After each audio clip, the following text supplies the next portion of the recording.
majemuk, artinya lebih dari satu, bisa dua, bisa tiga. Itu adalah di Tuna Kardinal. Itu Yayasan milik GKJW, Gereja Kristen Jawa. GKJ bukan Bapak Ibu, bukan Wetan, pakai Wetan. GKJ, Gereja Kristen Jawa. Dulu Ibu Almarhumah Suharso Suparter yang menjadi ketua yayasannya. Itu masih dalam lingkungan GKJ di Singapura dan Masjid. Itu termasuk percontohan, sekolah percontohan di Asia Tenggara buat mereka yang mau pendidikan. Salah satu handicap atau keterbatasan yang pertama adalah tunanetra. Selanjutnya ditambah plus yang lain-lain. Tapi harus ada tunanetranya juga. Nah, jadi kami juga banyak sama di sana. Kemudian ada anak berbakat. Anak berbakat. Pada waktu dia masih kecil, dia lebih banyak dia akan mengganggu orang tua. Pekerjaannya cepat selesai, hingga dia boring, bosan. Jadi cul-cul sana sini, lari sana sini, ngerjain orang sana sini.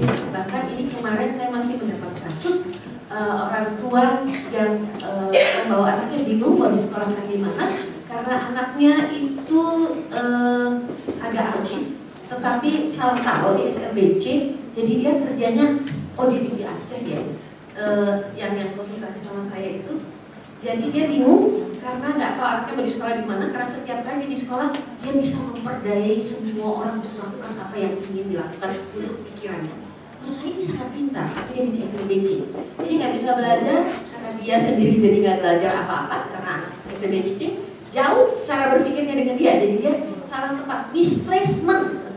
Jadi yang lain-lain juga dia berdaya, gurunya, siswanya bisa aja diajak melakukan hal-hal yang sampai keluar kelas, melakukan segala macam itu kayak dihipnotis sama dia ya, karena dia sangat pandai. Nah ini anak-anak berbakat ini memang juga kita harus lihat apakah dia akan menjadi anak yang bermasalah karena tidak memiliki pengetahuan yang memadai sesuai kebutuhannya.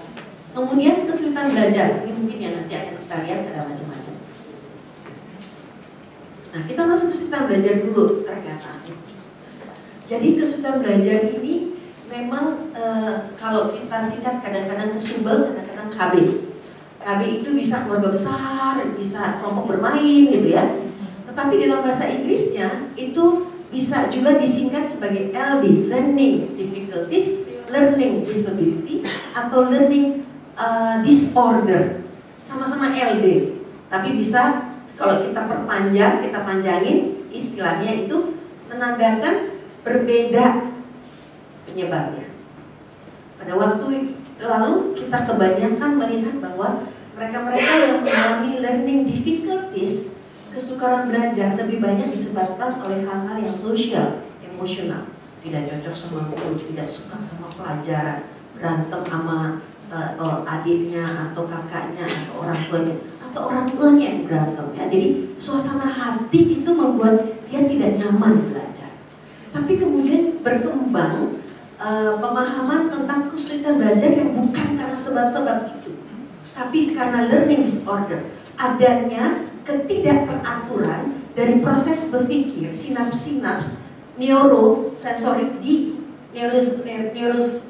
neuroscience ya, kita lihat neurologi di dalam otak yang tidak berjalan sesuai dengan aturan orang lain cara kerja listriknya, elektronnya ya. Demikian juga disebut disability. Jadi learning disability itu disebabkan faktor-faktor yang datang dari orang, dari otak. Istilahnya itu internal faktor, sedangkan difficulties tadi karena faktor eksternal, gitu ya. Jadi kita betulinnya tentu beda ya. Kalau untuk mereka yang kesukaran belajarnya karena masalah organis, tadi learning disorder, learning disability, kita memang harus menyesuaikan cara mengajar dengan cara kerja otak. Sedangkan kalau yang tadi learning difficulties, karena faktor-faktor di luar itu, ya tentunya kita harus juga mencoba memodifikasi lingkungan luar, dan kemudian bagaimana dia bisa menerima, dan kemudian menyesuaikan kembali supaya dia termotivasi kembali untuk belajar. Ya? Kalau saya kecepatan, ini tangan ya. Ya. Saya sedikit yang kita ya. Nah, kesulitan belajar itu bisa dilihat dari kelainan perilaku tadi, anak nggak mau belajar. Kemudian kita bisa lihat juga bukunya penuh dengan coretan-coretan tidak berarti. Kemudian instruksi guru apa, dia ngerjain apa. Misalnya, ayo anak-anak kita mulai latihan di halaman 18. Ternyata dia baru di halaman 200 atau halaman 5. Udah gitu setelah kita buka ternyata bukunya bukan bahasa Indonesia 2A, tapi bahasa Indonesia kelas 1. Ya. Jadi nggak nyambung. Nah dari situ sebenarnya guru udah melihat harus ada kerjasama dengan orang tua untuk membawa buku sesuai dengan memang yang ditentukan gitu ya. Terus kemudian anak ini tentu harus dibantu untuk kita bilang halaman 18 dia ngerti nggak halaman 18. Bukan karena dia bodoh kadang-kadang ya, tetapi dia suka melihat mungkin 18 dengan halaman 1 ketukar. Kemudian ketika mengambil buku dia dilatih oleh ibunya mungkin ambil buku sendiri. Tapi ada figur ground, istilahnya kalau di dalam persepsi ya, dia itu melihat satu buku di antara buku lain, itu membingungkan, kacau. Jadi sulit buat dia menemukan buku yang harusnya dia bawa. Demikian juga di dalam tas. Di dalam tas itu ada banyak buku, untuk menemukan isi buku 2A, mungkin ada itu di dalam tasnya. Tapi yang keambil berhitung 1A, gitu. Ya, jadi itu kesulitan melihat wujud yang mana yang harus difokus, dibandingkan background yang begitu banyak. Itu namanya kesulitan persepsi figur ground. Itu aja dalam proses belajar tuh ada ya. Nah kemudian ada tadi yang saya katakan tanda-tanda neurologis ringan. Itu anak-anak yang bikin B kembali ke P, B kembali ke B, ya. B ke D, P ke Q, ya. Kemudian M ke W ke W, N ke U. Kebukanya di atas atau di bawah ya? Perutnya di sebelah kanan atau sebelah kiri kalau B sama D? Itu bingung. Biasanya itu gangguan spasial. Anak ini akan sulit kita lihat melihat kiri atau kanan. Jadi kalau jalan juga ini kaku, clumsy istilahnya kan. Kemudian kalau naik sepeda, mula-mula sepeda roda 4, kemudian roda 3, jadi roda 2 gitu ya, kalau tambah pinter ya. Nah itu mesti jatuhnya ke satu arah. Jatuhnya satu arah. Itu ada tidak seimbangan dan tidak proporsional dari otak ya. Jadi itu ada tanda-tanda neurologis namanya. Kami melihat juga misalnya dari tes-tes psikologi, anak-anak yang susah sekali meniru gambar-gambar geometris. Sudah bikin piramid tahu, dia bikinnya mungkin gelombang-gelombang ya. Kemudian ini sudah belajar mestinya tidak bodoh, mestinya inteligensinya minimal rata-rata. Jadi kalau misalnya kita cek tes IQ-nya, ini bukan yang di bawah rata-rata. Kalau di bawah rata-rata nanti ada lain lagi yang namanya gangguan mental retardasi atau kesukaran kecerdasan disabilitas intelektual, gangguan atau keterbatasan intelektual. Itu lain lagi. Jadi jelas dia tidak boleh IQ-nya di bawah 90 ya. Nah, karena tadi ada gangguan di otak. Kita katakan kalau kesukaan belajar itu ada gangguan yang minimal. Makanya seringkali kalau ahli-ahli neurologis anak terutama mengatakannya di dalam bahasa Indonesia DMO atau MBD, minimal brain dysfunction, MBD. Bahasa Indonesianya DMO, disfungsi minimal otak. Ada gangguan ringan yang seringkali kalau di EEG nggak kelihatan karena itu sangat halus ya. Jadi EEG-nya yang kalau kita gangguan neurologis, ting, otak dan hati ya, ada buat otak, ada buat jantung kan yang gini-gini ya, pakai grafik ya, dia nggak kelihatan karena slightly different. Nah, gangguan minimal otak, diskusi minimal otak itu gangguan otak ringan ditandai dengan 10 karakteristik. Anak yang nggak bisa diam, lari, tuh kayaknya dari mana ya energinya kayak petasan injek. Sekarang masih ada nggak sih petasan injek yang begini? Gitu loh, masih ada ya, jarang tapi ya petasan injek udah nggak pernah dengar lagi. Sekarang soalnya ke atas mercusuar gitu kebanyakan ya, nggak yang tiga sek ya petasan injek. Anaknya nggak bisa diam, hiperaktif, energinya nggak habis-habisnya gitu ya, naik turun lari sana sini dan sebagainya. Kemudian anak yang mengalami gangguan konseptual motorik itu tadi kesulitan. Kalau kita misalnya mau kanan, kiri dan sebagainya mesti betul-betul seperti ini. Jangan seperti mirror, jangan seperti kaca, dia pasti akan kacau. Ya, itu tadi gangguan spasial yang saya katakan. tidak tahu atas, bawah, kiri, kanan. Jadi kalau perut depan yang B, kemudian kalau di perut di sebelah kiri, itu membingungkan buat dia. Kemudian gangguan emosi, suka meledak-ledak, suka mukulin orang, suka bantingin kepalanya ke dinding atau ke lantai kalau permintaannya tidak dipenuhi, atau orang nggak ngerti dia ngomong apa sih, dia mau apa sih, ya? Karena ada masalah komunikasi tadi. Ya. Belum lagi kalau misalnya dijabakin rambutnya, ada anak kalau pusing itu gangguan neurologis ya, ditarikin rambut, atau di sini biasanya ada bolong, ada danau kecil di kepala. Ya. Kan yang tengah ini enak sekali bagi kita, kalau pusing juga ada kan yang suka begitu ya, cutut gitu ya. Lama-lama pori-porinya kan bolongnya kalau besar jadi dia botak karena cutut cabut juga rambutnya ya. Kemudian defisit dalam orientasi secara umum, bingung, disorientasi, dia ada di mana, mau kemana, terus memorinya juga terganggu dan langkah-langkahnya juga tidak terarah. Orang suruh belajar, dia pergi ambil minumannya dan main balok. Nanti orang sudah main balok istirahat, mulai dia buka bukunya. Ya, disorientasi bisa terjadi. Gangguan dalam atensi. Nah, anak-anak yang hiperaktif, anak-anak yang namanya nanti ADHD, Attention Deficit Hyperactivity Disorder, tidak hanya hiperaktif, tetapi juga gangguan atensi. Gangguan atensi, ADHD itu. Wah, ini udah nggak bisa, dia duduk nggak bisa 5 menit, 3 menit, udah panas matanya kayak ada bara api, pergi lagi keluar, nanti minta ke toilet, cuci muka, kemana keluar, masuk lagi, duduk sebentar, pindah lagi, gitu ya. Nggak bisa fokus. Orang udah selesai nomor 5, dia nomor 1 belum mulai juga, ya. Itu juga kita bisa lihat. Kemudian tadi impulsif, gurunya belum selesai terangin, dia udah komentar, ya. Udah mau jawabnya pasti salah, orang belum selesai nanyanya atau jelasinnya, nggak mau ngantri. Anak-anak yang memang impulsif ini, anak-anak yang tidak bisa tunggu gelera, maunya duluan, iksa nyelak gitu ya, impulsif, belum apa-apa sudah berespons, bereaksi. Gangguan dalam ingatan dan berpikir. Ini anak-anak yang susah sekali menghafal, apalagi suruh menghafal ayat. Saya suka sedih kalau pengajaran belajar sini di gereja itu kerjanya ngafal ayat tanpa memahami kenapa mesti ngafal ayat itu. Jadi menurutlah remaja ini setiap kali suruh ngafal 10 ayat, besoknya pada nggak datang minggu depannya. Suruh ngafal ayat ya, dan tanpa memahami kenapa kita mesti hafal ayat dan bagaimana kita mengoneksikan cara penghafalan ayat. Ini pelajar CD soalnya sudah dijeling ayat. Kemudian kesulitan belajar spesifik seperti yang saya katakan tadi, learning disability atau learning disorder, kesukaran belajar yang berkaitan bisa hanya dengan membaca, menulis, bahasa atau berhitung. Nanti kita akan lihat. Gangguan bicara dan mendengar.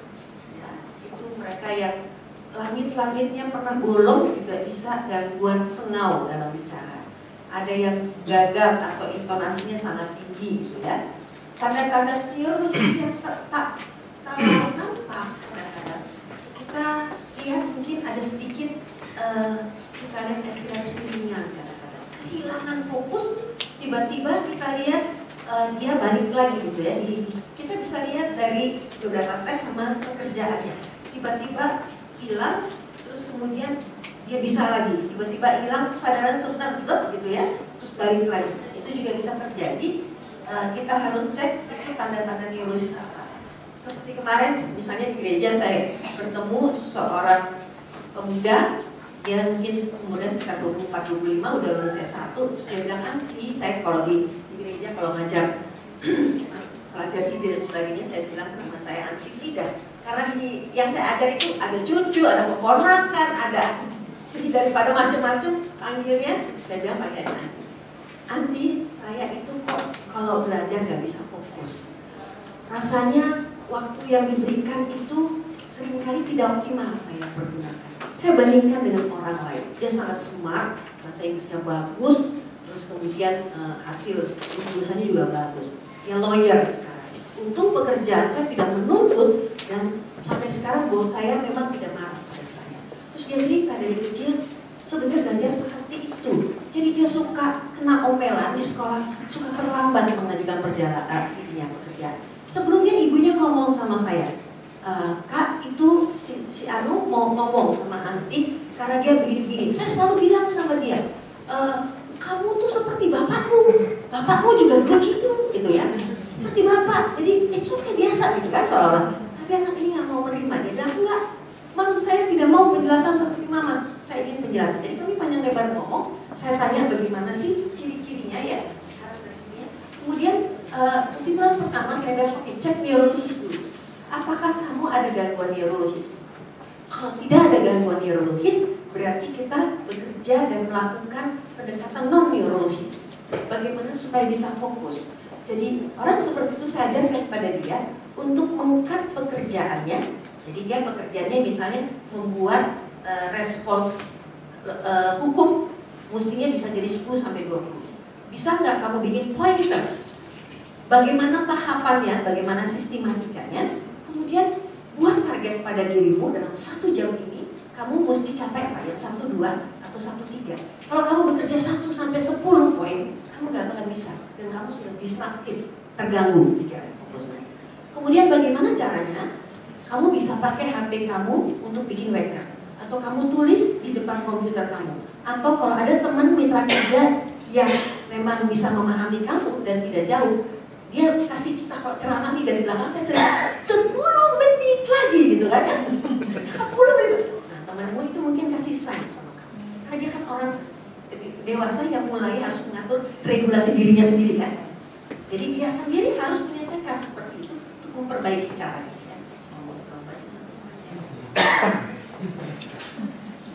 Bagaimana sih kita mengetahui bahwa anak sudah belajar atau tidak? Memang kita harus punya usaha dan niat.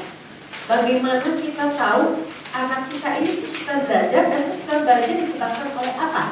Baru kita tahu kita harus apa. Ini anak dan metodenya seperti apa yang tepat. Ya, ada banyak anak di sekolah yang kemudian sekolah itu mengatakan ini pendidikan inklusif.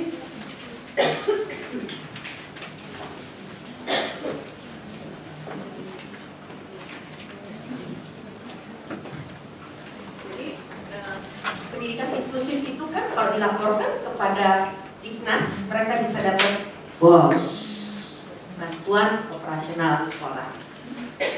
Kalau yang punya anak berkebutuhan khusus itu bisa dapat bantuan. Nah, mereka melaporkan lah ya. Ternyata kita cek kadang-kadang itu kebanyakan diklasifikasi sebagai lamban belajar. Lamban belajar itu bisa karena berbagai sebab. Lamban belajar bisa karena inteligensi yang terbatas, tapi bisa juga lamban belajar karena tadi ada learning disability atau enggak anak-anak yang sebenarnya tidak cukup siap untuk sekolah, tapi dipaksa sekolah. Belum waktunya dari TK tidak diajarkan baca tulis, tahu-tahu di SD pada minggu ujian, di minggu sudah mengisi sheet lembaran yang sudah dia harus baca dan dia harus multiple choice tugasnya. Jadi dia itu memang sebenarnya tidak siap. Jadi kacau hasil belajarnya. Ada juga anak-anak yang cemas, ya cemas. Kalau dia sudah cemas, blank, blocking, kosong, nggak bisa berpikir. Nah, ini juga akan masuk dalam kesulitan belajar. Jadi kita harus hati-hati. Kesulitan belajar seperti apa? Bedakan ya tadi ya caranya ya. Kalau ada gangguan neurologis dengan cemas, beda cara mengajarnya dan beda cara membimbingnya supaya belajarnya bisa lebih baik. Pada anak yang cemas, kita ajarin remedial teaching atau tutorial tentang bagaimana menghadapi tekanan. Bedanya di mana sih kalau anak yang cemas sama anak yang misalnya gangguan belajar, disability dan sebagainya? Siapa yang mau coba jawab? Beda nggak? Nggak beda. Oh beda. Bedanya gimana? Kalau untuk anak yang cemas, apa yang kita bimbing pada dia? Ya. Ya, oh nggak bisa kedengeran lagi, tidak sampai sayup-sayupnya. Oh, jadi pegang sendiri Bu, supaya jangan kayak saya nodong gitu. Oh tidak usah yang keras kalau gitu. Nggak apa-apa, nggak salah.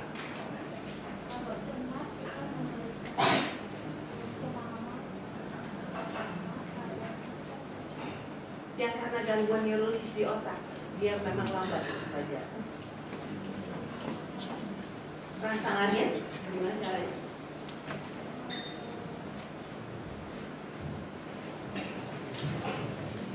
Nggak tahu. Dan beda lagi kalau misalnya dia ada hambatan disabilitas. Bedanya apa Pak? Cara ngajarnya sama atau beda? Pasti beda, so pasti ya. Gimana guys?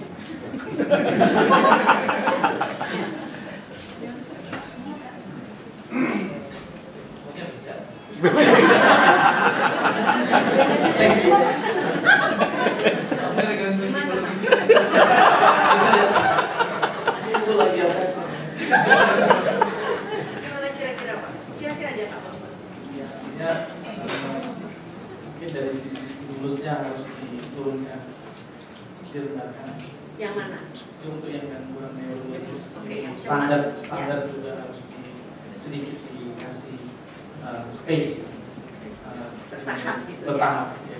Kalau yang cemas ini mungkin ya saya sepakat lebih banyak dikasih penjelasan dan kita kasih alasan kenapa dia harus melakukan itu dan memberikan semacam apa ya, bagaimana dia bisa mengantisipasi ataupun ya artinya penjelasan supaya dia mengerti dan kemudian bisa membagikan semacam komunikasi. Bagus sekali. Ada yang mau nambahkan lagi? Jadi kalau kita lihat penyebabnya itu berkaitan dengan sangat kognitif dan akademis, baru kita dealing dengan materi bidang studi. Tapi kalau non akademis cemas, jangan lagi kita ayo les belajar gitu ya. Bukan itu yang penting, mungkin dia nggak masalah pelajarannya. Tapi sekarang sikapnya dan kecemasannya itu yang harus kita kurangi dulu. Mungkin ya kita lebih main, doing relaxation. Jangan langsung ayo sekarang supaya kamu bisa besok kita belajar nih sampai jam 2 malam. Besoknya dia maaf kata sampai kekencing-kencing mau ke sekolah. Karena besok udah mau ujian, ya. Ini dia membayangkan besok mau ujian aja. Udah tahu nih orang tuanya ya, itu dijor dikasih guru les setiap hari. Percuma besoknya blank, gitu ya. Nah, jadi kalau kita tahu 3 bulan sebelumnya tipe anak seperti ini harus kita siapkan secara bertahap. Dan kita latih bentuk tes secara ringan supaya dia terbiasa. Bukan belajar akademik ya, bukan belajar tambah kurang baginya, bukan. Gitu ya. Sedangkan yang tadi gangguan organis tadi, kita harus cari cara mana yang dia kuat, dari kekuatan itu kita mengatasi kelemahannya. Ini juga harus kita perhatikan ya. Jadi seringkali ada kerancuan definisi keliru dalam kategori, oleh karena itu tergantung dari definisi bagaimana sih proses identifikasinya, gitu ya. Jadi kita harus tahu sejak kapan ada indikasi kesulitan belajar.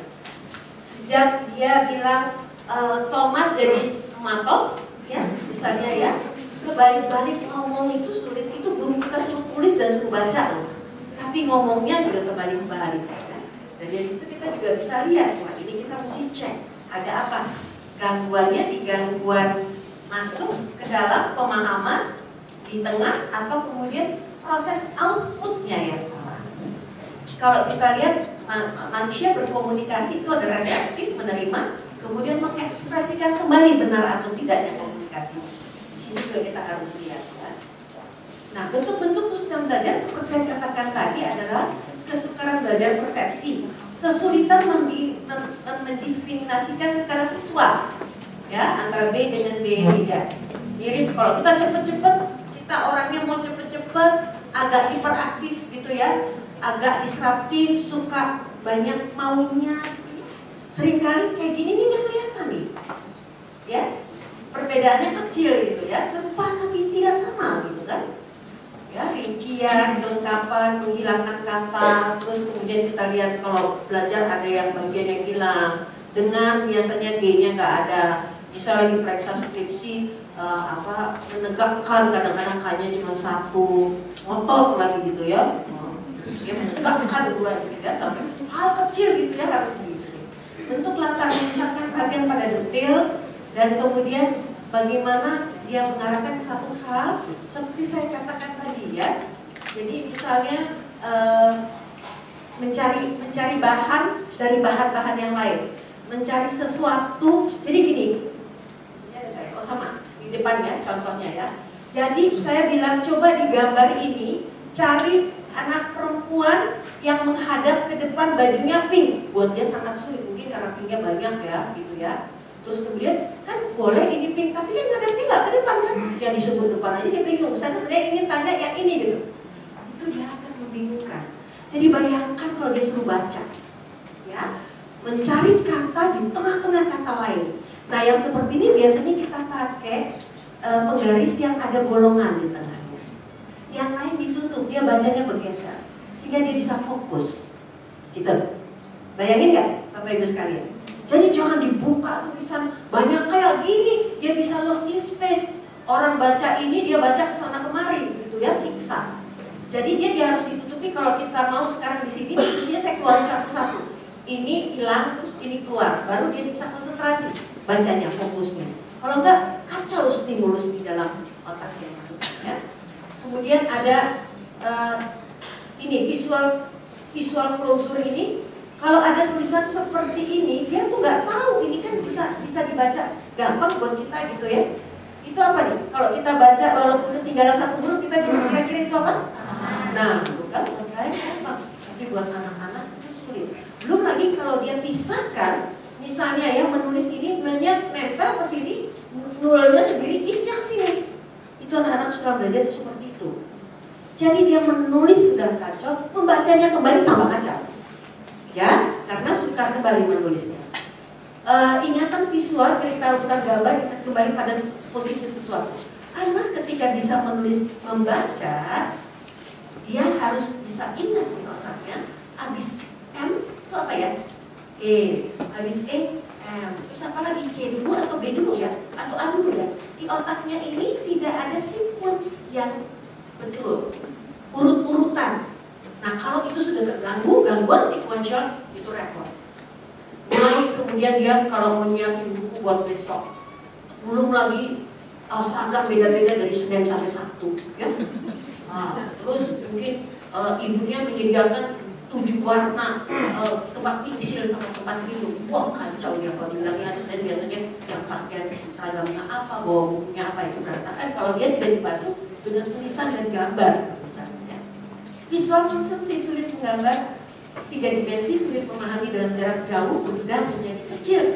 Bahwa dia suka membedakan, misalnya satu besi ukuran let's say 1 kilo dengan kapas 1 kilo. Dia akan bilang yang lebih berat yang mana? Yang kapas yang gede gitu. Ya. Karena besar itu berarti tambah berat gitu ya. Dia nggak tahu bahwa benda itu pemahamannya agak sulit, juga dengan volume dan sebagainya. Nah, bagaimana penanganannya? Sama kali kalau kita katakan itu neurologis, itu sebabnya adalah gangguan di otak. Itu tentunya pertama kali kita lihat, misalnya anak-anak hipertensi atau learning disability itu, kita lihat ya, apakah memang ada hal-hal tertentu yang bisa dibantu dengan obat-obatan diet atau vitamin. Anak-anaknya hiperaktif, nggak bisa fokus, atensinya nggak bisa sampai 15 menit, 3 menit, 5 menit, paling lama 10 menit, udah bergerak lagi. Bagaimana dia bisa menyelesaikan 10 soal di dalam 1 jam? Anak lain bisa, dia nggak bisa. Untuk 3 soal aja dia sudah balik lagi, tadi apa ya yang dikerjakan, belum selesai dia udah keluar dari tempat duduknya ya. Nah anak-anak seperti ini mungkin harus dibantu untuk sedikit ada obat penenangnya, sehingga mungkin dia bisa duduk lebih lama, paling tidak 15 menit. Kemudian kita lihat Bapak Ibu sekalian, kita sebagai orang tua dan juga bisa mengamati kalau kita dulu, anak-anak itu bisa terangsang makin hiperaktif kalau dia makan makanan tertentu, banyak gula, banyak tepung,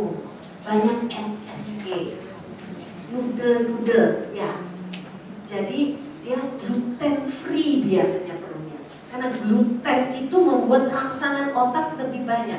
Itu nggak zaman dulu kita kalau lomba lari kita disuruh ngunyah gula Jawa, masih ada yang ngalamin nggak? Masih ya, gula Jawa itu biar kuat, wah, biar tambah kuat larinya gitu ya.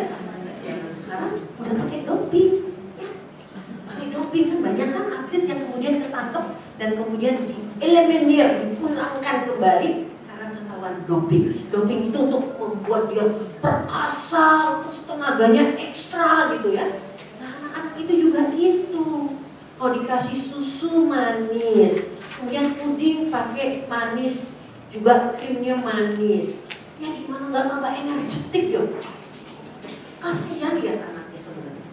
Ya, belum lagi tiap hari kok noodle, ya tiap hari kok mie aja. Memang anaknya senangnya itu Bu. Kalau nggak dibawa ini nggak mau makan, ya nggak kreatif. Ya. Mie itu bonus 1 kali sebulan kalau dia berbuat baik. Tapi itu ada orang tua yang autisnya juga pada berat. Dia pikir udah deh, udah 3 bulan ini lagi libur, kasihan dia minta vitamin dikasih. Besoknya udah kreatif. Ya, jadi ada anak yang kuat, ada anak yang tidak kuat. Itu kita harus lihat, gizi sangat menentukan. Ya, diet perlu sekali. Megavitamin, bahkan cookies segala macam pun ada, bukan hanya untuk vegetarian, tapi untuk anak autis yang tidak mengandung gluten. Itu macam-macam chipsnya, macam-macam snacknya, tapi gluten free, tapi udah jelas tidak akan merangsang dia untuk leptin dan sebagainya.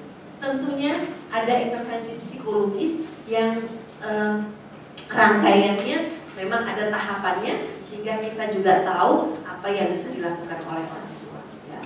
Nah, bentuk intervensi sebenarnya tadi saya sudah coba bicara dengan Bapak Ibu sekalian. Ada yang bentuknya remedial. Ini remedial biasanya mengulang bidang studinya, pelajarannya remedial. Tutorial itu sebenarnya tadi, kalau anak nggak bisa membedakan antara B dengan D, jadi kita mulailah seperti TK. Ingat nggak Bapak Ibu kalau di TK itu ada buku titik ya, terus dia tinggal ngebelin ya.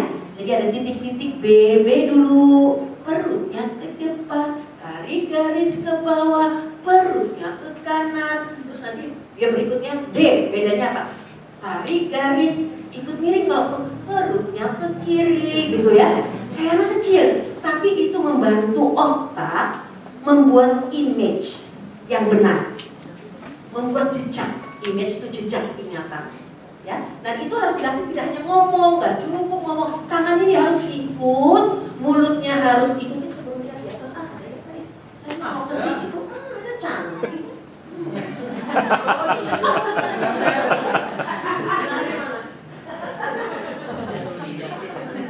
Ya teman-teman di sini kalau kesini terus ya. Ya jadi apa namanya, kita lihat memang kesini. Ya, dari tutorial itu adalah meneliti sumbernya kenapa, kesalahannya di mana, yang tidak bisanya di mana, kemudian menggunakan yang bisa untuk meningkatkan yang tidak bisa. Nanti kita lihat Bapak Ibu sekalian, kunci utama untuk membuka hati mendampingi anak-anak berkebutuhan khusus adalah menemukan kekuatannya. Jangan cari kelemahannya. Kita terbiasa mencari kelemahan orang lain, betul atau tidak? Kita terbiasa, dia kok nggak bisa ini, kok nggak bisa itu. Cari dong dia bisanya apa. Mulailah dengan kebisaannya itu. Walaupun cuma mama, itu kebisaannya bisa dibantu. Mari, mana, makan, apa boleh kan? Dengan bernyanyi, dengan bergerak. Mulai dengan apa yang dia bisa. Jangan cari, jangan mulai dengan tipu, ya susah orang bisa aja mak, kok mulai dengan ya kan? Nggak nyambung.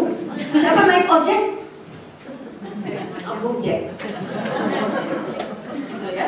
Nah, yang kompensasi adalah keterampilan yang kalau udah tahu anak tadi ya umur 29, 30, gue bisa gitu karena diskalkulia. Disleksia itu tidak bisa membaca, kita lihat sekilas itu apa. Terus kemudian nggak lucu kalau dia bawa lidik ke pasar, enggak, kan udah gede gitu, takut ngitungnya salah, bawanya lidik, jadi berapa kembalinya berapa, ditawain sejuta umat nanti ya kan. Jadi compensation skillnya apa? Keterampilan kompensasi yang bisa diajarkan pada dia. Kita ajarkan dia menggunakan, untuk menghitung kita bisa punya alat bantu apa? Kalkulator, apalagi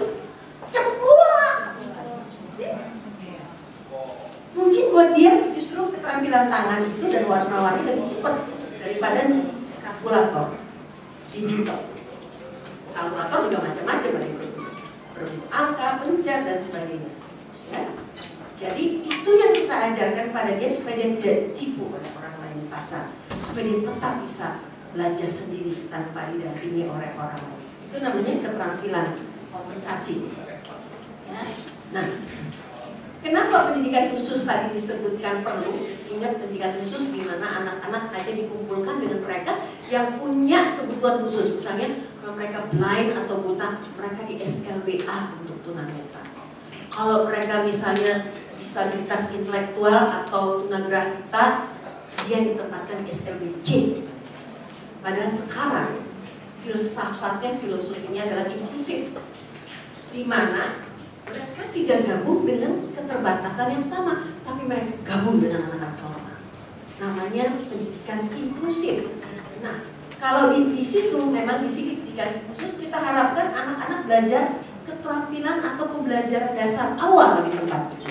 Misalnya untuk mereka yang buta bisa belajar braille dulu, bisa belajar OM, orientasi mobilitas dulu. Tapi sekarang, siapa namanya? Rickson. Pak Rickson mungkin udah nggak begitu braille, tapi sekarang pakai apa digital apa? JOS ya Pak? Udah belajar JOS? Sudah. Dia bisa browsing internet. Sekarang kurang laku braille karena lama bacanya berat, bukunya dibawa kemana-mana ya Pak? Pak Son ya? Iya, sheet ya Pak? Ya. Jadi pakainya JOS, dia sudah punya software di mana software itu membacakan buat dia apa yang ada di buku di teks. Canggih, canggih. Jadi setelah dia pendidikan khusus, integrasilah dia sekolah libre supaya dia inklusif. Kalau yang lambat belajar, ini lain lagi. Anak lambat belajar ini memiliki potensi intelektual sedikit di bawah normal, tapi belum termasuk tunagrahita. Anak-anak seperti ini memang seperti solar, mobil solar, masih panas, makin cepat. Tapi ketika di awal itu dia tidak cukup kuat, itu akan sulit buat dia meneruskan. Ya, jadi basicnya harus kuat dulu. Tapi banyak sekolah, banyak orang tua gergetan lihat anak seperti ini.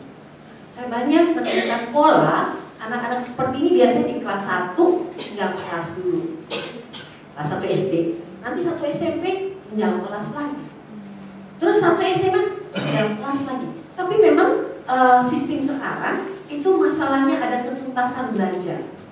Jadi dia nyangkutnya di ketuntasan belajar. Dia memerlukan waktu lebih lama daripada yang lain. Orang lain belajar 1-2 jam cukup, dia mungkin 3-4 jam. Harus double. Karena tadi perbatasan, ya, perbatasan antara IQ normal dengan IQ yang di bawah, yang memang sudah beda dengan percepatan belajar. Namanya pun lambat belajar, bukan disabilitas intelektual, bukan tunagrahita, bukan mental retardasi. Mental retardasi artinya mundur, kemunduran mental, ya. Nah, di sini dia mengalami hambatan keterampilan berpikir, juga merespons tantangan dan adaptasi sosial. Orang udah keluar kemana-mana, dia masih bengong, teman-teman ngapain? Tadi saya disuruh ngerjain apa ya? Itu harus ditungguin, terus diselesaikan. Kita bilang, kamu tidak boleh misalnya keluar main kalau kamu paling tidak menyelesaikan sampai kapan. Nah, anak-anak seperti ini biasanya ditahan habis pulang sekolah untuk menyelesaikan tugas. Karena nanti kalau ditambah lagi PR di rumah lagi, tambah banyak ketinggalan. Tapi memang itu memerlukan kesabaran. Ya. Mereka ini biasanya prestasi belajarnya kalau nggak pas-pasan ketinggalan. Ketuntasan belajarnya bisa akhirnya diselesaikan dalam waktu lebih lama dan beberapa kali ulang. Nilainya kurang dari 6. Tadi sebenarnya nggak sampai 2 dan 3 ya. Sering terlambat menyelesaikan tugas akademik dibandingkan temannya, daya tangkap pembelajar lambat, dan biasanya pernah tidak naik kelas. Ya. Nah, yang perlu waktu yang lebih lama seperti saya katakan tadi, harus penjelasannya berulang-ulang dan dengan contoh konkret, kalau perlu dengan gambar, dengan alat bantu, alat peraga, ya. Kemudian memperbanyak latihan belajar, tidak menghafal atau sekedar pemahaman aja, nggak cukup dia suruh ngafal aja tanpa memahami dan juga latihan. Ya, kita selalu berkaitan dengan kognitif, pelajaran baru atau lama yang bisa diulang, kemudian afektif, perasaan ingin menguasai dan senang mempelajarinya karena bertahap, tidak mengerikan dan mencemaskan. Kemudian latihan itu adalah kegiatan psikomotor. Jadi apa yang diketahui, kemudian dia ingin memahami karena cara belajarnya menyenangkan, diajarkannya, terus kemudian dia berlatih, akhirnya dia bisa. Ya. Menggunakan variasi media pengajaran. Ya. Nanti kita lihat ada anak-anak yang tipenya visual. Artinya ini harus ada di depan yang bisa dibaca, ada gambar yang bisa mengindikasikan simbol. Tapi ada anak yang tipe auditif, mesti ngomong. Ya mungkin mereka yang ada hambatan visual memerlukan orang berbicara. Jangan kita bisik-bisik sendiri atau kita baca tenang sendiri. Ya, anak-anak ini juga beda-beda. Kita bisa lihat, makin banyak media stimulasi, makin mudah atau makin susah belajar. Makin susah ya? Makin mudah ya? Kenapa makin mudah? Nanti di sini makin susah.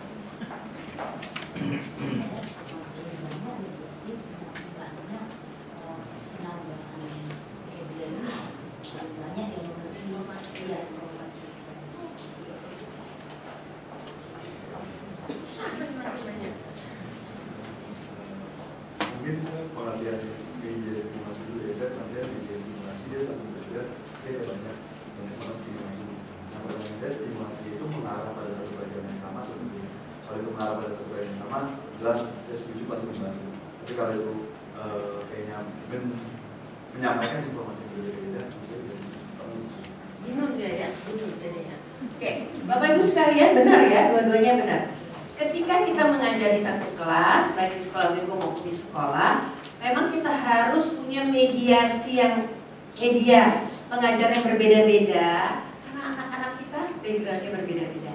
Ada yang mungkin tipe visual, ada yang tipenya alat peraga, pakai kinestetik, ada yang mungkin tipenya juga auditif. Jadi kita harus membuat semua anak bisa menyerap, ya kalau banyak. Tapi kemudian kita bisa lihat satu-satu anak ketika pendekatannya individual, anak mana yang lebih visual, anak mana yang lebih auditif, dan kemudian membantu dia memberikan stimulasi yang lebih fokus dia bisa serap, lebih mudah dia serap. Ya, lihat ya Bapak Ibu sekalian ya.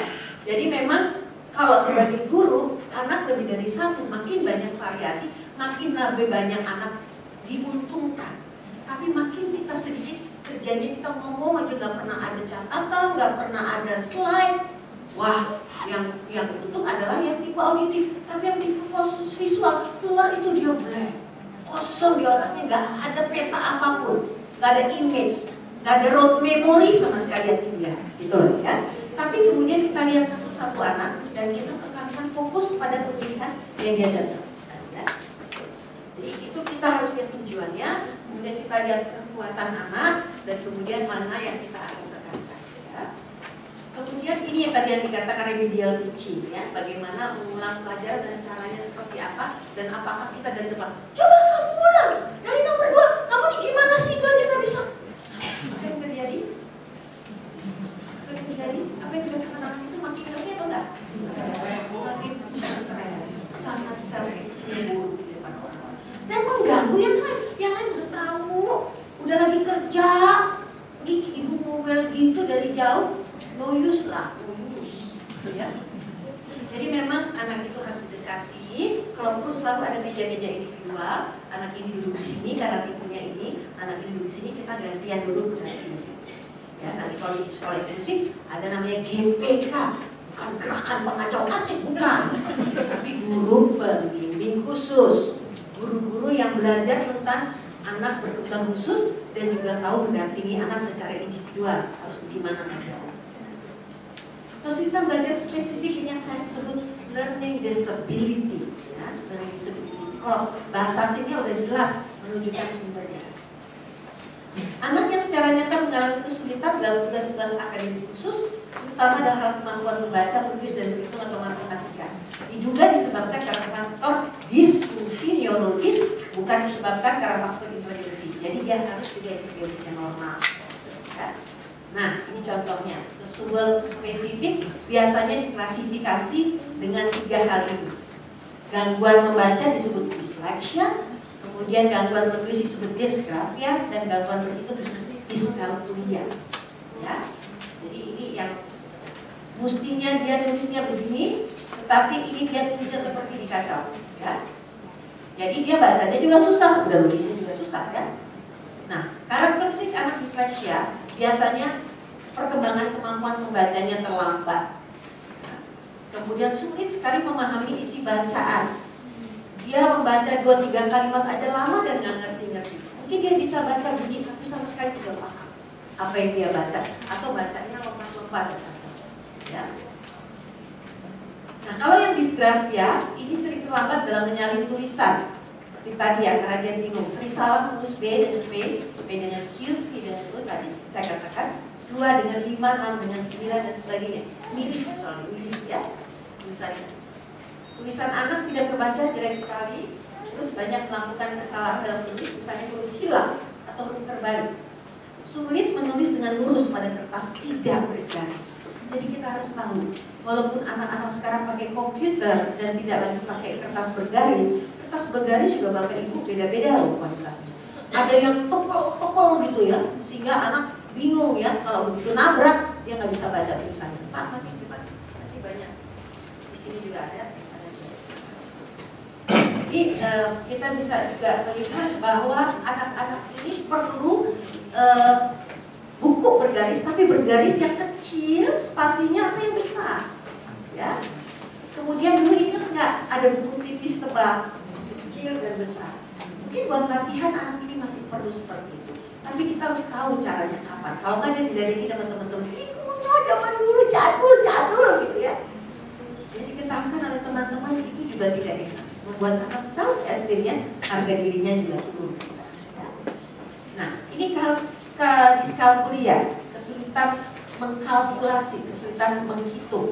Dia sulit membedakan, apalagi kalau udah, soal bercerita, wah, udah kan. Ibu pergi ke pasar membeli 2 ekor ayam yang kemudian ditukarkan dengan 4 ekor anak itik, tukarkan tuh apa ya? Ditambah, dikurang, yang lain ditukarkan. Ya, sama dengan atau apa gitu loh. Ya, itu akan bingung. Sulit mengoperasikan hitungan pembilangan, sering salah membilang tersebut, sering salah membedakan. Nah, ini juga dikacau. Kita harus lihat kalau ada masalah pada hitung-hitung. Coba kita lihat kesalahannya itu di mana. Ketika selalu hadirnya angka 6 dan 9, atau di 7 atau di 8 dengan 3, ya, tadi disclosure ya, ada disclosure. Angka 8 seringkali mungkin di padangannya terbuka, dengan 3 dan bingung. Ya, ini yang salah. Ini salah. Ya. Kemudian sulit membedakan bangunan geometris. 3 segi 4 seperti saya katakan. Kami ada alat ukur untuk mengindikasikan gangguan organis atau tidak dengan meniru bentuk-bentuk geometris. Nah, ADHD, ADHD, Attention Deficit Hyperactivity Disorder. Definisinya adalah kondisi di mana secara konsisten menunjukkan kurang perhatian secara terus, ya, tidak ada perhatian, hiperactivity, impulsif, ya, gangguin teman, ngetok, dulu tuh kalau anak-anak rambutnya panjang di kepang, terus pelan-pelan di belakang diikat ke kursinya. Jadi begitu dia anaknya kursinya kebalik, ya. Iseng karena mereka sebenarnya nggak bodoh, tapi di otaknya itu kayak orang ini apa namanya ada sengatan di sini, gitu di otaknya gitu ya, ada banyak sengatan listrik sehingga dia tergerak terus, nggak bisa diam, nggak ada gelombang tenang gitu. Ya. Jadi dia juga hiperaktivitas, kurang perhatian, attention dan impulsivitas.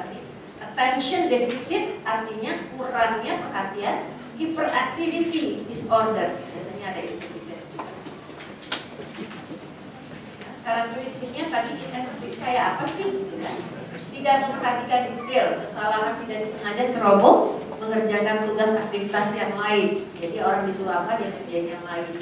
Nah, nanti kemudian dia lihat ada temennya sudah selesai mengerjakan yang lain, dia pada berubah, dia ikut mengerjakan kerjaan lanjutan.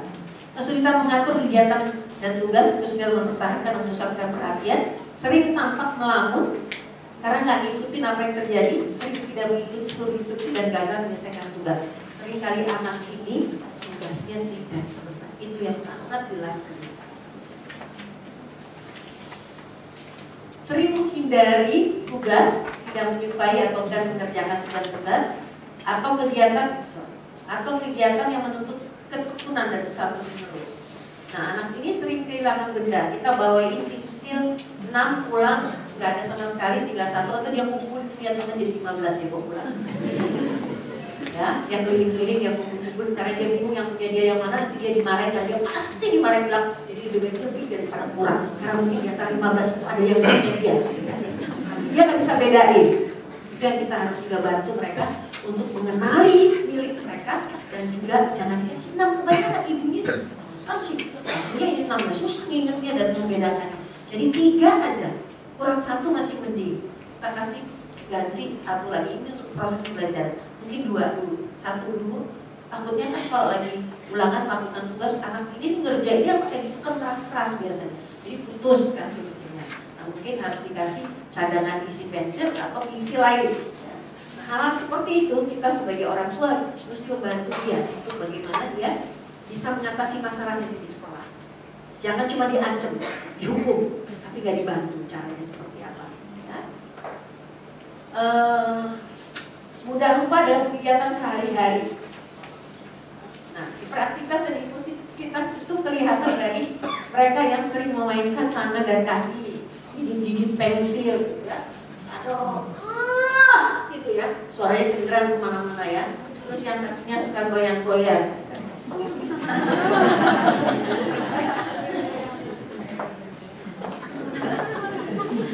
Oh nggak ada. Ada kan? Gitu ya. Goyang-goyang rasanya udah pengen bangun dari tempat tidur nggak betah. Kayaknya panas gitu selalu. Meninggalkan tempat duduk pada situasi di mana dia harus belum tenang, sering berlari-lari memanjang situasi yang tidak tepat, sering bicara terus-menerus tanpa berhenti, ngoceh aja terus ya, melontarkan jawaban sebelum pertanyaan selesai diberikan, sering mengalami kesulitan dalam bertemu giliran, menyerah atau mengganggu pembicaraan dan permainan orang lain, nggak mengantek. Ya, kebutuhan belajarnya, self monitoring, hasil anak itu sebenarnya bukannya dia tidak ingin dia bisa belajar. Ingat tadi? Itu di otaknya tuh listrik tuh elektroda tuh membuat dia ingin melakukan sesuatu gitu ya. Kan kita juga beda ya kalau kita habis doping ya, misalnya udah ngantuk minum kopi sampai kelewatan kulminasinya tuh ya. Atau kita tadi minum energi yang kita percayai ya. Nah itu biasanya kan beda semangatnya dengan yang tidak misalnya. Nah ini anak-anak itu juga itu. Dia perlu kemampuan keterampilan untuk membuat dirinya tahu kapan dia duduk, kapan tidak, dan kemudian dibantu semua dari luar dan dalam. Dari dalam tadi adalah tadi. Coba lihat dietnya. Coba lihat dia misalnya ya kurang tidur atau tidak. Jangan dibiarkan dia tidur terlalu lama. Dia re-energizer. Itu namanya kalau baterai habis apa? Charge ya. Charge-nya itu harus disesuaikan. Pengaturan waktu tidur juga akan memungkinkan dia punya energi atau tidak. Jadi kalau dia udah kecapean, biasanya tuh nanti sore dia bengong. Jadi kita harus tahu misalnya bagaimana secara teratur di tiap minggu dia ada ekstrakurikuler yang memerlukan energi seperti sport, ya, yang bergerak sehingga nanti cukup baterainya udah agak turun, mulai belajar fokus. Tapi itu juga bertahap. Dari mulai dia bisa duduk 3, kita buat cara supaya dia bisa 5 menit, kemudian sampai 15 menit. Ya, kalau dia udah ditambah obat, ditambah latihan, ditambah diet, ditambah megang vitamin, dia mungkin bisa 15 sampai 30 menit. Nah, jadi anak itu biasanya ditaruh di tempat-tempat tertentu, jangan di tengah, di depan yang mengganggu semua orang tiap kali dia keluar dari bangku, balik lagi. Mungkin dia dikasih bangku sendiri, tapi dia tahu dia punya alarm, kita ajarkan dia membuat alarm sendiri, dimana dia sudah harus kembali. Kalau perlu kadang-kadang ya, dengan dengan perkenanan dia dan orang tuanya. Anak itu diikat di kursinya tanda kutip ya, pakai seat belt supaya dia nggak kemana-mana. Begitu dia ada gerakan mau keluar gerak, oh ya nggak boleh terusin. Itu yang parah ya. Tapi kalau sudah kita terapi, kita intervensi, ada occupational therapy, ada fisioterapi, ada terapi yang bisa membantu anak adik-adik beraktivitas ini bisa mengendalikan. Jadi impulsnya, ototnya, sarafnya itu dibuat teratur. Karena kondisinya dari tidak teratur itu tidak teratur di sini. Stimulasi yang terjadi di otak, ya. Itu pemberian motivasi harus langsung dan berulang, ya, dikasih lingkungan, metode instruksional, dan tentang waktu itu. Karena kalau dia setiap kali tidak selesai, teman-temannya tahu, oh, kamu sih malah selesai, kamu sih malah pada bagus, testingnya buruk, harga dirinya buruk, dia menjadi anak yang tidak pernah selesai tugasnya, anak yang bodoh, anak yang tidak mampu mencapai nilai yang tinggi dan sebagainya. Nah, ini tips belajarnya, bagaimana meningkatkan atensi dan meningkatkan keterampilan pengorganisasian. Tadi saya sudah sebutkan beberapa ya. Siswa jauh dari lalu suara pintu, karena sebentar dia nengok ada suara tik, bunyi hujan di atas, ketek, nengok. Mau guru terganggu karena suara guru nggak jelas, terus dia asik mengikuti irama gitu ya. Segala macam bisa mempengaruhi, mendistraksi. Nah, ini perhatian. Jadi tempat dia belajar termasuk kamar yang jangan terlalu banyak hiasan kayak gini nih. Dia bisa seharian gantian ngomong. Oh ini Tuhan Yesus lagi dulu nih, dia sampai. Nah ini siapa itu? Nanti dia cari di internet, ini siapa sih gitu ya? Kemudian dia bisa. Oh ini jadi ada belajar. Buku di depannya tidak menarik karena yang ini lebih menarik. Ya, jadi kita harus tahu menjaga situasi belajar buat anak-anak seperti ini harus jauh dari stimulasi macam-macam. Plain aja. Kalau perlu dia punya tempat duduk, ada sini banyak perpustakaan. Jadi dia di tempat duduk di sudut seperti di perpustakaan. Ininya tuh ada batasannya kiri kanan dan di situ tembok putih bersih aja.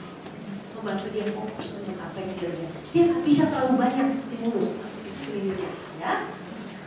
Menggunakan stimulus visual dan auditori dua-duanya, memecah tugas yang panjang menjadi beberapa bagian.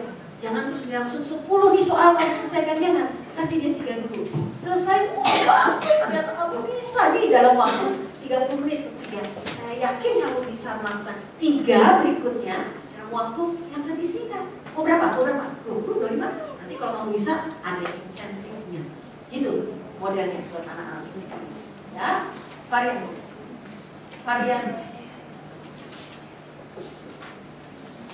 variasikan antara tugas yang menarik dan kurang menarik.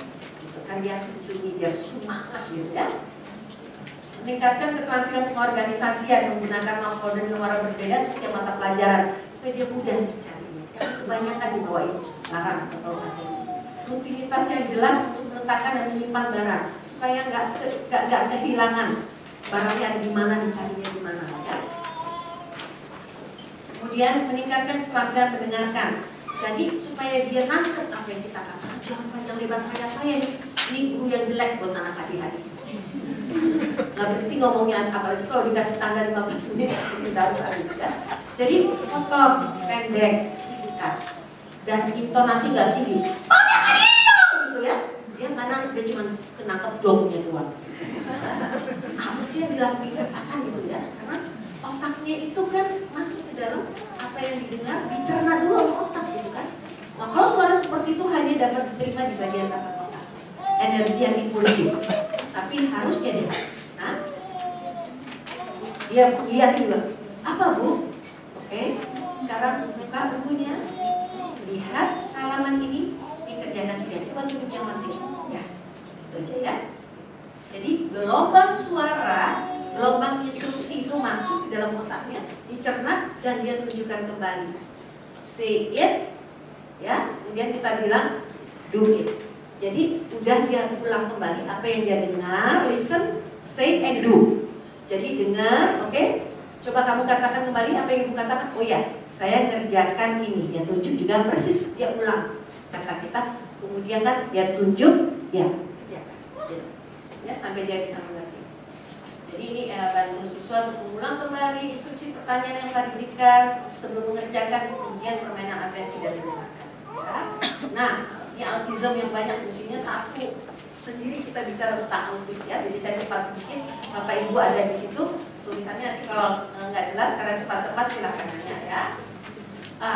Autism disorder ini tentu berkembang terus pengertiannya dan berkembang terus penyebabnya, dan tidak ada ketentuan yang kita misalkan pasti karena ini penyebabnya, tentu ya. Tapi jelas ada kelainan neurologis dan ketidakmampuan berinteraksi dan berkomunikasi secara sosial, dan adanya keterbatasan dan ketidaksesuaian reaksi dalam hal komunikasi, hal perilaku sosial, dan bagaimana berespon, yaitu definisi yang cukup luas. Dan kemudian yang paling penting adalah karakteristiknya. Anak ini mengalami gangguan secara kualitatif ya, kualitatif, bukan jumlah banyaknya, tetapi kualitas apa yang terjadi dalam interaksi sosial. Ada masalah perilaku nonverbal.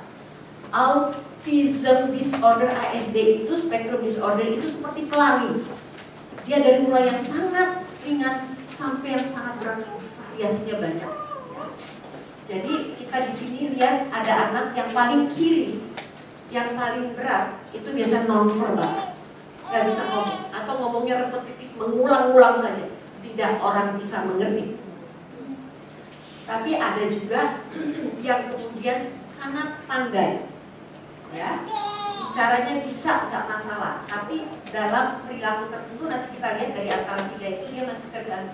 Hubungan dalam kelompok kurangnya hambatan dalam komunikasi ini dalam tadi ya, penggunaan bahasa yang berulang aneh, kadang-kadangnya muncul iklan terus dia ngomong lagi belajarnya, kadang-kadang ayo tiba-tiba dia ngomong sendiri, itu menjadi iklan yang dia suka, sulit memulai pembicaraan.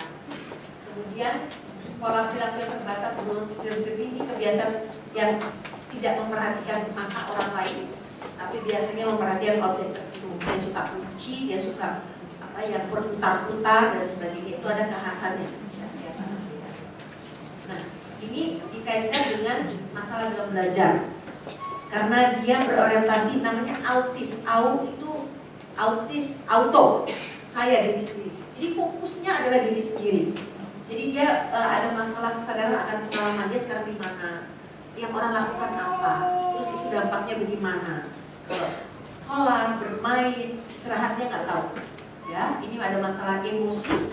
Anak ini biasanya nggak senang dipeluk, nggak punya daftar emosinya, nggak tahu kapan sedih, nggak tahu kapan senang, nggak tahu kapan misalnya bergembira dan spesifiknya ini. Tapi punya daya ingat yang kuat. Kemudian punya masalah lain. Ya, jadi sangat tergantung pada gangguan otak, usia saat diagnosis ditegakkan dan tata laksana yang dilakukan, dan bagaimana konsistensi sikap dan pola asuh orang tua. Ini penting sekali. Kebutuhan belajarnya apa sih? Ya. Kebutuhan belajarnya itu adalah bagaimana anak autis melihat dunia. Bukan dia nggak mau, nggak sayang sama kita. Kenapa dia nggak mau dipeluk sama orang tuanya atau temannya? Bukan karena dia nggak suka, tapi kulitnya itu sangat sensitif. Kalau kita bersentuhan, terangsang otaknya itu kayak stroke. Ya, nggak enak, gitu ya. Jadi buat dia kadang-kadang malah nggak enak, tidak nyaman. Jadi semua stimulus itu ada dampaknya di otak. Jadi bukan di afeksi, bukan di emosi, bukan di perasaan. Semuanya berkaitan dengan bagaimana otak memaknai dan kemudian mengklasifikasi, membagi-bagi informasi itu menjadi sesuatu yang kamu perlu bereaksi atau tidak. Ada kaitannya dengan kamu atau tidak. Ya. Nah, kita harus cari manfaat gaya belajar anak. Ada yang nanti yang sendiri gambar. Biasanya mereka itu kan visual orientasi. Jadi visual orientasi ini kita pakai untuk berkomunikasi dengan dia pakai gambar. Tapi deh ngomong panjang lebar dia nggak dengar dan dia nggak ngerti maksudnya. Nggak nyambung. Ya. Nanti bang Jack naik ojek, Jack. Jadi setiap kali kita lihat dia senangnya apa. Potongan koran. Ada anak bekas mahasiswa saya juga yang memang anaknya senang isu politik. Jadi televisi udah habis itu, kalau nggak ada isu politik dibanting sama dia, rusak. Terus kemudian orang tuanya harus siapin surat kabar yang isu politik yang dia suka, pemilihan gubernur, kemudian pemilihan caleg-caleg dia suka. Nah itu dikasih kasih. Nanti kalau udah habis dia minta lagi. Sekarang dia belakangan ini saya sudah lama nggak ketemu, dia SMS kita beberapa orang. Saya perlu bantuan. Anak autis saya minta dibeliin televisi terus, dan karena gajinya terlalu sering, dia sekarang mulai merusak rumah kami. Apa yang harus dilakukan? Ya. Jadi kita coba lihat bagaimana gaya belajarnya, terus bagaimana dia sadar akan makna. Kalau kita kaitkan misalnya kunci, dia kan suka kunci. Depan dia nengok, baru kita masukkan. Mau ngajarin apa? Tapi itu bagiannya kita umpetin. Terus kalau dia udah belajar, dia mulai bosan, kita kasih kunci sebagai insentif reward. Pegang dia sebentar, kita ambil pelan-pelan. Tapi biasanya dia mau begitu kepada orang yang sudah kenal dia harus begitu. Gak bisa ganti-ganti orang. Ganti-ganti orang dia nggak suka, ganti tempat duduk dia nggak suka, ganti kelas dia nggak suka. Sangat sensitif terhadap perubahan karena dia fokus orang. Kaitkan juga dalam kelas kehidupan mulai dengan minat upaya interaksi anak dengan orang lain, bikin dan disiplin. Biarkan anak melakukan secara mandiri dan bantu akan pemahamannya. Ya, nah ini tips belajarnya. Kegiatan rutin yang konsisten, jangan berubah-ubah. Dia tuh baru mungkin setelah kita 5, 6 sampai 10 hari udah dapat. Nah itu dia nggak belajar cepat. Kita lihat dia nggak mau memperhatikan, tapi sudah dia dengar. Karena penggunaannya nggak masalah. Dan masuk ke dalam otak. Tinggal dengan fokusnya atensi yang dia suka, kita kaitkan pelajaran yang kita masukkan. Itu bisa nyambung. Jadi kita harus pintar menyambung minatnya dengan informasi yang sudah diterima, dan otak itu bisa dikaitkan. Daftar visual berisi perilaku yang tepat digunakan ketika tingkat stres meningkat. Dia marah nggak tahu kenapa, kita tunjukin, kamu kenapa? Gambar toilet, gambar makanan, gambar rumah, gambar pekerjaan yang tidak. Dia tunjuk kenapa, kamu tuh nggak mau kenapa. Dia suruh pilih gambarnya. Jadi kita membangun komunikasi yang berbeda dengan dia. Jadi kalau ada komunikasi itu akan sangat membantu. Ya. Rencanakan dan ajarkan aktivitas untuk transisi antar pelajaran. Ini lembar kerja berstrukturnya juga jelas. Apa yang harus dilakukan? Memecah tugas yang panjang menjadi beberapa bagian. Ini kelihatannya yang menjadi satu proses belajar yang penting dimiliki oleh guru, orang tua yang menghadapi anak-anak berkebutuhan khusus. Jangan langsung kasih paket belajar sama dengan anak-anak. Kenali kemampuannya, apa yang dia bisa berikan sekarang. Nah, ini yang saya katakan autis yang pandai, namanya Asperger syndrome. Jadi dari mulai ASD, anak-anak yang non-verbal, sampai ke Asperger. Asperger ini verbal, bisa berkomunikasi, tapi tetap kalau dia lagi marah nggak bisa mengungkapkan apa yang dikatakan, dia flapping, dia melakukan gerakan stereotipik dan sangat sedikit bisa berinteraksi dengan orang lain. Tapi karena dia bisa ngomong, lumayanlah dia bisa berinteraksi dengan orang lain. Tapi yang nggak ngomong lebih susah kan berinteraksi dengan orang lain. Ya? Nah, ini lebihnya kita pakai karena dia bilang high functioning, sedangkan yang autis non-verbal biasanya low functioning sebetulnya, ya, tadi kayak spektrum ya, namanya pun atau autism spektrum disorder, jadi kayak pelangi gitu ya, dari mulai yang sangat low sampai yang sangat high. Nah di sini karakteristiknya dia kebanyakan hambatannya interaksi sosial dan komunikasi sosial, bukan komunikasi verbal, tapi komunikasi sosial dengan orang lain. Hambatan imajinasi, fleksibel thinking dan bermain akibat sangat kaku, sangat rigid, sangat terbatas dan fokus. Tapi kalau dia mengingat ilmunya luar biasa, kalau dia main musik luar biasa, nggak pakai diajarin no, tapi dia bisa mengembangkan yang drama, yang piano. Pernah ketemu Michael yang lain, tapi juga autis, waduh, itu klasik dia yang luar biasa udah yang Indonesia nih bukan orang lain, beberapa kali dia sudah muncul di tengah-tengah aktivitas kegiatan-kegiatan umumnya. Hambatan tidak ada hambatan dalam perkembangan kognitif, pintar dia, tidak ada hambatan dalam perkembangan bahasa, karena dia bisa berbicara. Kebutuhannya adalah pengajaran langsung, one-to-one instruction. Ya. Mengenai bagaimana meningkatkan keterampilan sosial, komunikasi sosial, bagaimana bisa dua arah komunikasinya, bisa juga menggunakan komunikasi yang non-verbal. Anak dengan Asperger syndrome tidak belajar relasi sosial dengan mengamati teman atau partisipasi dalam berbagai sekolah. Nggak bisa dia disuruh dulu, tapi mungkin dia diajak, dia tahu apa yang harus dilakukan, pengajarannya langsung. Kalau suruh tiru, suruh ikut, nyambung dengan yang lain, googling dengan ayat dan dengan yang lain itu susah. Ya. Nah, susah ya, ternyata ya. Sekarang kita tinggal apakah kita jalankannya dan sebagainya. Terima kasih.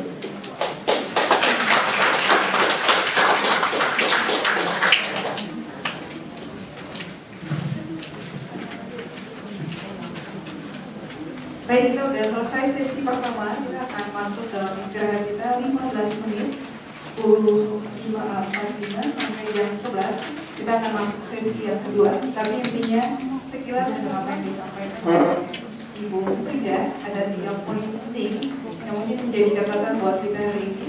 Miliki hati, temukan kekuatan daripada anak yang berkebutuhan khusus, serta konsistensi dari sikap dan pola kita. Biarlah terus pengembangan kita, siapkan pertanyaan sebanyak-banyaknya. Nanti setelah pukul 13 kita akan bertanya jawab. Sekarang waktunya Ibu Bapak akan di suspek sebentar. Pukul 11 online kita akan langsung masuk.